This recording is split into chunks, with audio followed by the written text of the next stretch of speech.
ईश्वर विषय चल रहा है।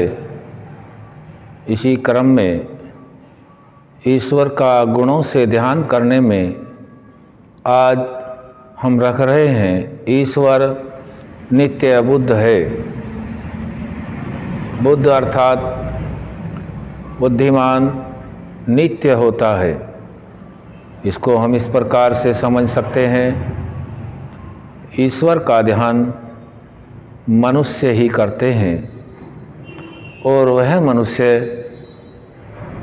होता है जो आत्मा, सूक्ष्म शरीर और स्थूल शरीर तीनों को अलग अलग जान करके आत्मा के साथ परमात्मा द्वारा प्रदत्त जो सामग्री है उसको ठीक ठीक जान करके अपने कार्य व्यवहार में लाता है।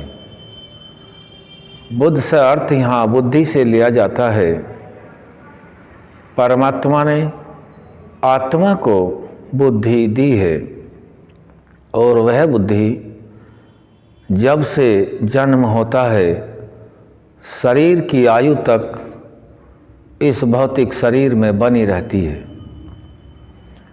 जैसे यह बुद्धि शरीर में कार्य करती है, बचपन में जो निर्णय लिए जाते हैं वही निर्णय बाल्यावस्था में बदल जाते हैं। और जो बुद्धि बाल्यावस्था में कार्य करती है या तो देख के करती है या सुन के या पढ़ के आदि अन्य स्रोतों से बुद्धि कार्य करती है, वह बुद्धि युवावस्था में फिर अपने ही किए निर्णय को बदल लेती है। युवावस्था के बाद फिर गृहस्थाश्रम में इसी प्रकार से जो ज्ञान होता है वह भ्रमित होकर के आगे की तरफ बढ़ जाता है। गृहस्थ आश्रम के बाद वानप्रस्थ में जाकर के बुद्धि का और विकास होता है और संन्यास आश्रम में जाकर बुद्धि सार्वभौमिक सिद्धांतों को सोच करके उस पर चलने का अपना निर्णय अपनाने लगती है। यह मनुष्य की बुद्धि जो परमात्मा द्वारा दी गई है, बनी हुई है, यह शाश्वत नहीं है, क्योंकि बुद्धि जो मनुष्य को दी जाती है वह प्रकृति का हिस्सा है और प्रकृति से ही मिलकर बनी होती है। हम सभी साधारण मनुष्य हैं।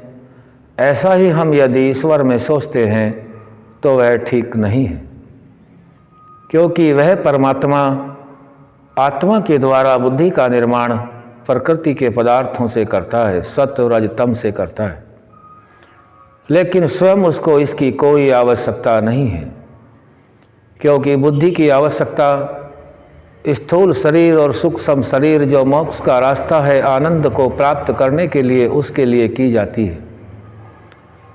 परमपिता परमात्मा तो स्वयं ही आनंद स्वरूप है।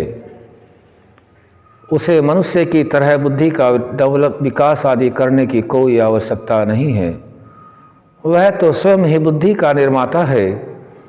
नित्य कहते हैं कि कोई भी काल ऐसा नहीं जिसमें कोई परिवर्तन होता हो, नित्य ही बुद्ध रहता है। वह परमात्मा नित्य अर्थात हर पल हर घड़ी जब से सृष्टि का अनंत काल है, अनंत काल से लेकर अनंत काल तक परमात्मा का वैसा ही ज्ञान रहता है, उसमें कोई भी फेर या बदल नहीं होता है। इसीलिए परमात्मा नित्य बुद्ध होता है। हम सभी मनुष्यों को अपने ज्ञान के आधार पर जो ज्ञान हम मानते हैं वह वास्तव में अज्ञान होता है। उसी के आधार पर हम यह निर्णय कर लेते हैं कि परमात्मा अपना निर्णय बदल देते हैं, लेकिन परमात्मा ऐसा यदि करते हैं तो उनका एक गुण नष्ट होता है, जो है ईश्वर सर्वज्ञ है। सर्वज्ञ का अर्थात है सब प्रकार का ज्ञान ईश्वर के पास है, वह ईश्वर सर्वोपरि है। सर्वोपरि वाला और सर्वज्ञता वाला गुण भी नष्ट होने के कारण बन जाते हैं। इसलिए वह परमात्मा नित्य बुद्ध होता है। कोई भी काल ऐसा नहीं जो उसके ज्ञान में नहीं होता है। मनुष्य अल्प बुद्धि वाला है, इसको अल्प बुद्धि मिलती है। सभी आत्माओं को सूक्ष्म शरीर बनने के बाद जब पंच महाभूतों का निर्माण होता है, पृथ्वी जल अग्नि वायु और आकाश, उसके पश्चात ही शरीर का निर्माण होता है और इस शरीर में बुद्धि के कार्य झलकने लगते हैं। इसी प्रकार से हम यदि ईश्वर के बारे में सोचते हैं तो वह बहुत छोटी सी मामूली सी बात है, वह ठीक नहीं है, शास्त्र वेदोक्त नहीं है। शास्त्र वेदोक्त यही है कि वह परमात्मा सर्वत्र एक रस है, उसका ज्ञान नित्य होता है, वह कभी भी अपने ज्ञान में कोई फेरबदल नहीं करता। ईश्वर सर्वोपरि होने का यही ऐसे कितने ही प्रकार से हम जान सकते हैं। ईश्वर को सर्वोपरि कहने से कार्य नहीं चलने वाला है। उसके सर्वोपरि गुण को जहाँ तक भी हमारा जितना विकास बुद्धि का हम कर सकते हैं, उसको पूर्ण तरीके से श्रद्धा से आचरण में ला करके हो सकता है।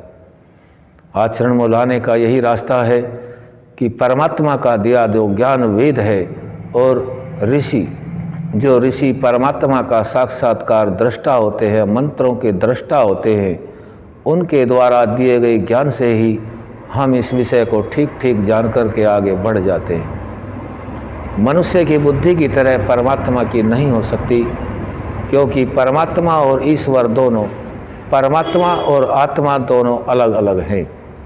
अब समझने वाली बात यह है, परमात्मा, आत्मा, सूक्ष्म शरीर और स्थूल शरीर, यह आपस में चारों अलग अलग हैं। इनका आपस में कोई ऐसा नहीं है कि एक दूसरे का यह स्पर्श एक दूसरे से घुल मिल जाते हों, एक दूसरे से सर्वदा इकट्ठे रहते हों, लेकिन यह तो है कि ये सर्वदा हैं तो अलग अलग, लेकिन एक साथ रहने से हमें एक दिखाई देते हैं। परमात्मा को इन किसी भी साधन की आवश्यकता नहीं है, क्योंकि ये सब साधन तो आत्मा के आनंद प्राप्ति के लिए दे रखे हैं और परमात्मा को इन साधनों की कोई भी आवश्यकता नहीं है। कोई भी ऐसा ऐश्वर्य नहीं है जिससे परमात्मा युक्त ना हो, क्योंकि ऐश्वर्य आदि सभी की प्राप्ति के लिए हम सभी आत्माओं को ये साधन दे रखे हैं और आत्मा साधनों से बिल्कुल अलग है। इसीलिए परमपिता परमात्मा नित्यबद्ध होने के कारण भी सर्वोपरि है। ओम